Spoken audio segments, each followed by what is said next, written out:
Hello નમસ્કાર વિદ્યાર્થી મિત્રો। તો વિદ્યાર્થી મિત્રો, ધોરણ 6 વિષય છે ગણિત પ્રકાશ, જે નવું પાઠ્યપુસ્તક આવ્યું છે આ વર્ષે, એની ત્રિમાસિક કસોટીનું પ્રશ્ન બેંકનું આપણે સોલ્યુશનની ચર્ચા કરવાના છે વિદ્યાર્થી મિત્રો। તો સૌથી પહેલા આપણી પાસે આવે છે પ્રશ્નો 1।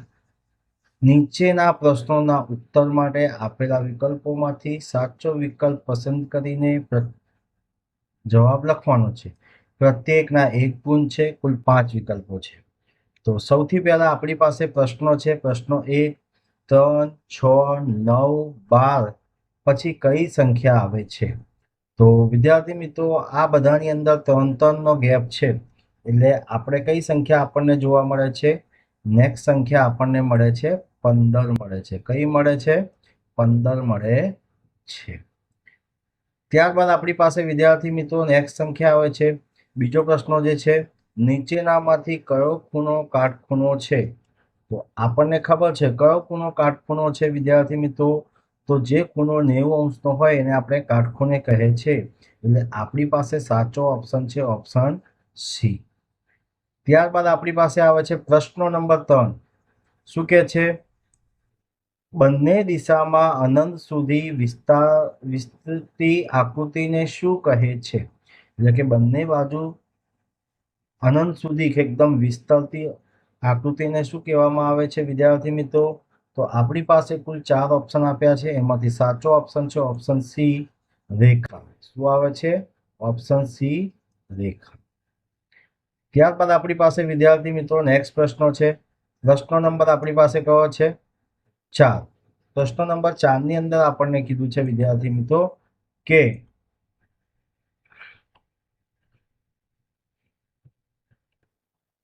20, 18, 16, 14 કઈ સંખ્યા આવશે? તો કયા કયાનો ગેપ છે?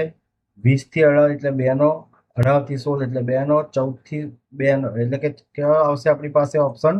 ઓપ્શન સી આવશે, એટલે કે 12 જવાબ આવશે। ત્યારબાદ 5મા નંબરનો પ્રશ્ન છે, 180 અંશનો ખૂણો કયો ખૂણો કહેવાય? તો આપણને ખબર છે વિદ્યાર્થી મિત્રો કે 90 અંશથી નાના ખૂણાને લઘુકોણ કહેવાય, બરાબર છે। ત્યારબાદ 90 અંશથી મોટા ખૂણાને શું કહેવામાં આવે છે? ગુરુકોણ કહેવામાં આવે છે। ત્યારબાદ 90 અંશના ખૂણાને શું કહેવામાં આવે છે? કાટકોણ કહેવામાં આવે છે। તો 180 અંશની વાત કરીએ તો એને કયો ખૂણો કહેવાય? સીધો ખૂણો કહેવાય। કયો ખૂણો કહેવાય વિદ્યાર્થી મિત્રો? સીધો ખૂણો કહેવાય છે। પ્રશ્ન નંબર 1બ, કૌંસમાંથી યોગ્ય વિકલ્પ પસંદ કરી ખાલી જગ્યા પૂરો। પ્રત્યેકના 1 ગુણ, 5 ગુણના છે। પ્રશ્ન 1, 2, 4, 6, 8 એ સંખ્યાઓની પેટર્ન છે, તો 2, 4, 6, 8 પછી 10 એ સંખ્યાઓની પેટર્ન છે। ત્યારબાદ બીજા નંબરનો પ્રશ્ન છે, 5, 10, 15 પછી શું આવે છે? 5, 10, 15 ખાલી જગ્યામાં દર વખતે ખાલી જગ્યા ઉમેરવામાં આવે છે। તો જવાબ છે વિદ્યાર્થી મિત્રો 5, 10, 15, 20, 25 દર વખતે 5 ઉમેરવામાં આવે છે। ત્રીજો પ્રશ્ન છે, રેખાખંડને ખાલી જગ્યા છેડા હોય છે, તો જવાબ છે રેખાખંડને કેટલા છેડા હોય છે? 2 છેડા હોય છે। ચોથો પ્રશ્ન છે, 90 અંશનો ખૂણો ખાલી જગ્યા કહેવાય, તો 90 અંશનો ખૂણો એ કાટખૂણો કહેવાય।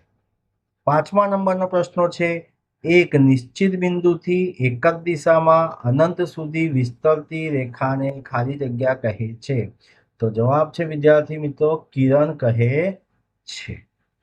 ત્યારબાદ આપણી પાસે વિદ્યાર્થી મિત્રો પ્રશ્ન 2 આવે છે। પ્રશ્ન 2 ની અંદર આપણે જો વિદ્યાર્થી મિત્રો વાત કરીએ તો નીચેના વિધાન ખરા છે કે ખોટા તે જણાવો। પ્રત્યેકના 1 ગુણ છે। કેટલા ગુણ છે? પ્રત્યેકના 1 ગુણ છે।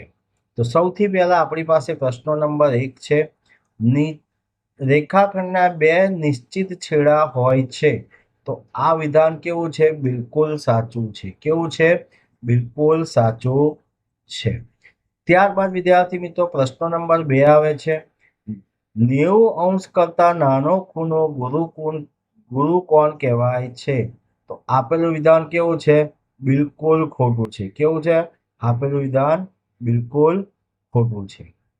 ત્યારબાદ આપણી પાસે વિદ્યાર્થી મિત્રો પ્રશ્ન નંબર આપણી પાસે કયો આવે છે? ત્રીજો.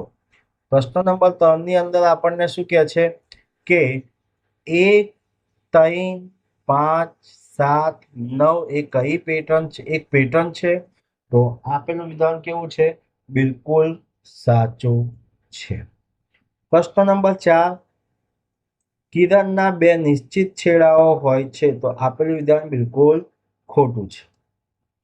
પ્રશ્ન નંબર 5 180 અંશનો ખૂણો સીધો ખૂણો કહેવાય છે. તો આપેલું વિધાન કેવું છે? સાચું છે. ત્યારબાદ આપણી પાસે વિદ્યાર્થી મિત્રો આવે છે પ્રશ્ન નંબર 2 નીચેના પ્રશ્નોના 1-2 વાક્યમાં ઉત્તર લખો. તો પહેલા જ નંબરનો પ્રશ્ન છે પેટર્ન એટલે શું? તો જવાબ છે વિદ્યાર્થી મિત્રો પેટર્ન કોને કહેવામાં આવે છે? તો ચોક્કસ નિયમ પ્રમાણે સંખ્યાઓ, આકાર, વસ્તુઓની ગોઠવણીને આપણે પેટર્ન કહીએ છીએ. બીજા નંબરનો પ્રશ્ન છે રેખા એટલે શું? તો જવાબ છે જે બંને દિશામાં અનંત સુધી વિસ્તરે તેને આપણે શું કહે છે? રેખા કહે છે.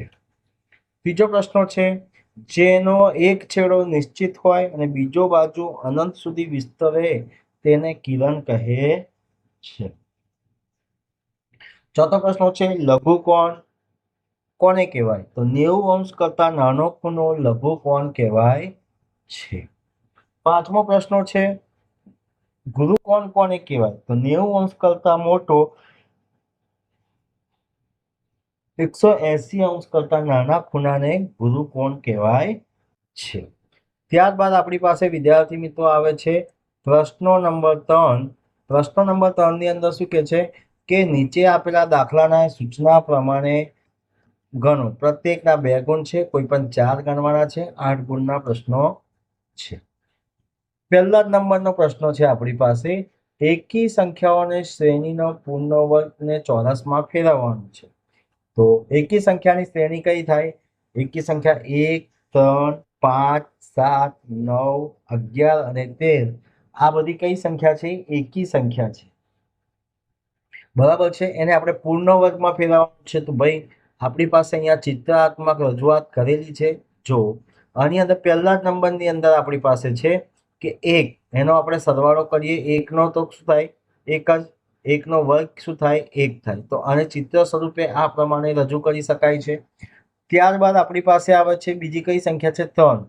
3 ની અંદર શું કરીએ છીએ? 1 + 3. બરાબર છે. તો 1 + 3 નો સરવાળો કેટલો થાય? આપણને 4 મળે છે. હવે 4 કોનો વર્ગ છે? તો 2 નો વર્ગ છે. તેને આકૃતિ સ્વરૂપે દર્શાવવું હોય તો આવી રીતે આપણે દર્શાવી શકીએ છીએ. એવી જ રીતે આવે છે 5. તો 1 + 3 + 5 બધાનો સરવાળો કરીએ તો આપણને 9 જવાબ મળે છે. 9 કોનો વર્ગ છે? તો 3 નો વર્ગ છે. આકૃતિ સ્વરૂપે આપણે આ રીતે 3 લાઈન આપણે દોરી શકીએ છીએ. ત્યારબાદ આવે છે નેક્સ્ટ સંખ્યા છે 7. તો 1, 3, 5 અને 7 નો સરવાળો કરીએ તો આપણને કેટલા મળે છે? 16. 16 કોનો વર્ગ છે? તો 4 નો. એને આકૃતિ સ્વરૂપે દર્શાવીએ તો આપણને કેટલી મળે છે? 4 ઊભી લાઈન ને 4 આડી લાઈન. આવી રીતે આપણને મળે છે. ત્યારબાદ આવે છે 9. તો 9 કેવી રીતે? તો 1, 3, 5, 7, 9 નો સરવાળો કરીએ તો 25 મળે. 25 કોનો? તો 5 નો વર્ગ. 5 ઊભી લાઈન અને 5 આડી લાઈન આપણને આ રીતે આકૃતિ જોવા મળે છે. તો વિદ્યાર્થી મિત્રો તમે જોઈ શકો છો ખૂબ જ મોસ્ટ આઈએમપી પ્રશ્નો છે. આવી રીતે આપણે આને લખી શકીએ છીએ. બરાબર છે. ત્યારબાદ આપણી પાસે આવે છે પ્રશ્ન નંબર 2. એકી સંખ્યાઓની શ્રેણી બેકી સંખ્યામાં ફેરવો. એકી સંખ્યાઓની શ્રેણીને બેકી સંખ્યામાં ફેરવવાની. એકી સંખ્યાની શ્રેણી કેટલી છે? 1, 3, 5, 7, 9, 11, 13, 15, 17, 19, 21, 23. બરાબર છે. 23, 25, 27, 29, 31, 33 આવી રીતે આપણને એકી સંખ્યાની શ્રેણી છે. દરેકમાં એક એક ઉમેરવાનું છે. 1 માં 1 છે તો 1 માં 1 ઉમેરો તો આપણને કેટલા મળે છે? 2 મળે છે. પછી આપણે છે 3 માં 1 ઉમેરો તો કેટલા મળે? 4 મળે છે. પછી આપણી પાસે 5 માં 1 ઉમેરો તો કેટલા મળે? 6 મળે. 7 માં 1 ઉમેરો તો આપણને કેટલા મળે છે? 8 મળે છે. પછી 9મો 1 ઉમેરો તો આપણને કેટલા મળે છે? 10 મળે છે. 10મો 1 10 મળે છે અને 11મો આપણને 1 ઉમેરીએ તો કેટલા મળે છે? 12 મળે છે. તો આવી રીતે આપણે એક ઉમેરીએ એકી સંખ્યાની શ્રેણીમાં તો આપણને બેકી સંખ્યા મળે છે, જે અહીંયા એકદમ જોરદાર ચિત્ર સ્વરૂપે આપણને રજૂ કરેલું છે. બરાબર છે? બેકી સંખ્યાની શ્રેણી કેવી રીતે, એકી સંખ્યાની શ્રેણી કેવી રીતે, બધી જોરદાર રજૂઆત કરેલી છે. તો જોઈ શકો છો વિદ્યાર્થી મિત્રો. ત્યારબાદ આપણી પાસે આવે છે પ્રશ્નો નંબર 3. પ્રશ્નો નંબર 3માં શું કહે છે? 1, 7, 19, 37 આ સંખ્યાઓને શું કહેવામાં આવે છે? આગળની કઈ સંખ્યા છે? તો 1, 7, 19, 37 આ સંખ્યાઓને આપણે ષટકોણીય સંખ્યા કહે છે. કઈ સંખ્યા કહીએ છીએ આપણે? ષટકોણીય સંખ્યા કહીએ છે. ષટકોણીય સંખ્યાની વાત કરીએ તો આગળની સંખ્યાનો તફાવત 7 માંથી 1 એટલે 6, 19 માંથી 7 એટલે કેટલા? 12. તો આવી રીતે આપણને 37 માંથી 19 કરીએ તો 18. તો આવી રીતે આપણને સંખ્યા ષટકોણીય મળે છે. તો દરેકની અંદર 6 નો તફાવત જોવા મળે. 6 6 દુ 12, 6 3 18, 6 6 24. આમ દરેક વખતે 6 વધે. આગળની સંખ્યા છેલ્લે 61 મળે છે. જો તમને અહીંયા આકૃતિ સ્વરૂપે વિદ્યાર્થી મિત્રો રજૂ કરેલી છે, જે તમે એને જોઈ શકો છો અને લખી પણ શકો છો. ત્યારબાદ વિદ્યાર્થી મિત્રો આવે છે આપણી પાસે પ્રશ્નો નંબર 4. પ્રશ્નો નંબર 4 ની અંદર આપણને દર્શાવ્યું છે કે નીચે દર્શાવવા માટે એક કાચી આકૃતિ દોરો અને યોગ્ય નામાંકન કરો, એટલે નામકરણ કરો. ઓપ્શન એ છે ઓપી એ ઓક્યુ નું બિંદુ ઓ પર મળે છે. ઓપ્શન બી XY અને RQ બિંદુ M માં છેદે છે. ઓપ્શન સી રેખા કયું કહે છે? રેખા L પર બિંદુ E અને F આવેલું છે, પરંતુ D તેના પર આવેલું નથી. ત્રીજું છે બિંદુ P રેખાખંડ AB પર આવેલું છે. તો આ રીતે આપણે દરેકનું જે ઓપ્શન 1 ની વાત કરીએ તો એનો જવાબ આપણને અહીંયા જોવા મળે છે. ઓપ્શન બી ની વાત કરીએ વિદ્યાર્થી મિત્રો તો ઓપ્શન બી ની અંદર આપણને એનો જવાબ અહીંયા મેં દર્શાવેલો છે, જોઈ શકો છો તમે.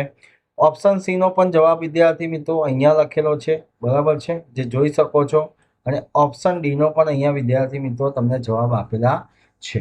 તો 4 ઓપ્શન એ, બી, સી અને ડી ની 4 ની આકૃતિ કેવી રીતે દોરવાની છે, કેવી રીતે દર્શાવ્યું છે, બધું જ અહીંયા આપેલું છે, જે તમે જોઈ શકો છો.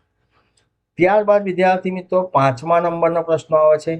આકૃતિ પરથી, એટલે કે બાજુની જે આકૃતિ આપી છે આ આકૃતિ પરથી આપણે આ પ્રશ્નોના જવાબ આપવાના છે. 4 5 બિંદુ, બરાબર છે, 1 રેખા, 4 કિરણ, 5 રેખાખંડ. આ રીતે આપણે જવાબ દોરી શકીએ છીએ. 5 બિંદુની વાત કરીએ તો કયા કયા? ડી, ઈ, ઓ, બી અને આ સી 5 બિંદુ છે.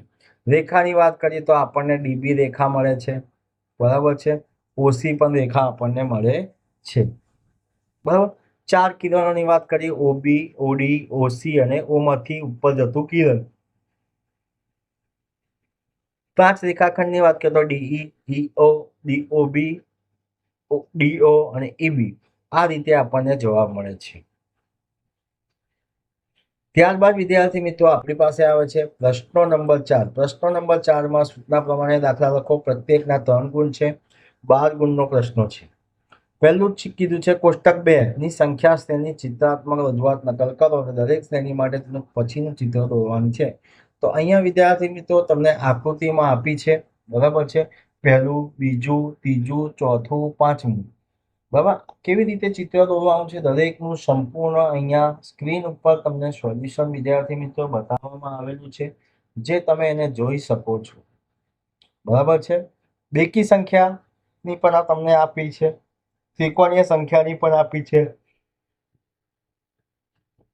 ચોરસ એટલે કે વર્ગ સંખ્યાઓની પણ તમને અહીંયા આકૃતિ આપી છે. પેટર્નના નિયમો સાથે તમને અહીંયા સ્ક્રીન ઉપર સમજાયા છે, જે તમે વિદ્યાર્થી મિત્રો સ્ક્રીનશોટ લઈને પણ તમે એને લખી શકો છો, જે ખૂબ જ અગત્યનું છે. ત્યારબાદ આવે છે પ્રશ્ન 2. આકૃતિ 1 અને 2 માં દર્શાવેલા ખૂણાના આધારે ઓબી, ઓસી, ઓડી કિરણો આ રીતે દર્શાવી શકાય છે. અહીંયા તમને આકૃતિ આપી છે. આ આકૃતિ આધારિત આપણે દોરવાનું છે. તો એ આકૃતિ આધારિત આપણે અહીંયા એનું સોલ્યુશન કરેલું છે. OA ની વાત કરીએ તો 0 છે, OB ની વાત કરીએ તો 22.5, OC ની વાત કરીએ તો 45, OD ની વાત કરીએ તો 67.5, બરાબર છે। આ રીતે તમને પૂરેપૂરું બાજુમાં આકૃતિ સાથે દર્શાવેલું છે, જે તમે વિદ્યાર્થી મિત્રો જોઈ શકો છો, બરાબર છે। અને એને સ્ક્રીનશોટ લઈને પણ વિદ્યાર્થી મિત્રો તમે લખી પણ શકો છો। ત્યારબાદ આવે છે આપણી પાસે પ્રશ્નો નંબર 3। પ્રશ્નો નંબર 3 ની અંદર આપણને એવું કહે છે કે ખૂણો BXC, ખૂણો CXC, ખૂણો AXB અને ખૂણો BXC ના અંશ માપ શોધો। સોલ્યુશન છે ખૂણો BXC, CXC, AXB અને BXC ના અંશ માપ શોધવાના છે। અહીંયા વિદ્યાર્થી મિત્રો તમે દરેકના અંશ માપ બાજુમાં લખેલા છે, બરાબર છે, જોઈ શકો છો, કઈ વાંધો છે નહીં। અને દરેકના અંશ માપની સાથે આપણે અહીંયા સોલ્યુશન આપેલા છે। તો આ છે તમારી પાસે પ્રશ્ન 3 નું સોલ્યુશન, જે તમે સ્ક્રીનશોટ લઈને પણ વિદ્યાર્થી મિત્રો લખી શકો છો। તો વિદ્યાર્થી મિત્રો આ હતું ધોરણ 6 વિષય છે ગણિત પ્રકાશ નો પ્રશ્ન બેંકનું સોલ્યુશનની આપણે વિદ્યાર્થી મિત્રો ચર્ચા કરી। તો વિદ્યાર્થી મિત્રો આ વિડીયો તમને ગમ્યો હોય તો લાઈક કરજો, શેર કરજો અને કમેન્ટ કરજો। અને જો તમે ચેનલને સબસ્ક્રાઇબ ના કરી હોય તો સબસ્ક્રાઇબ કરવાનું પણ ભૂલતા નહીં। જય હિન્દ, જય ભારત।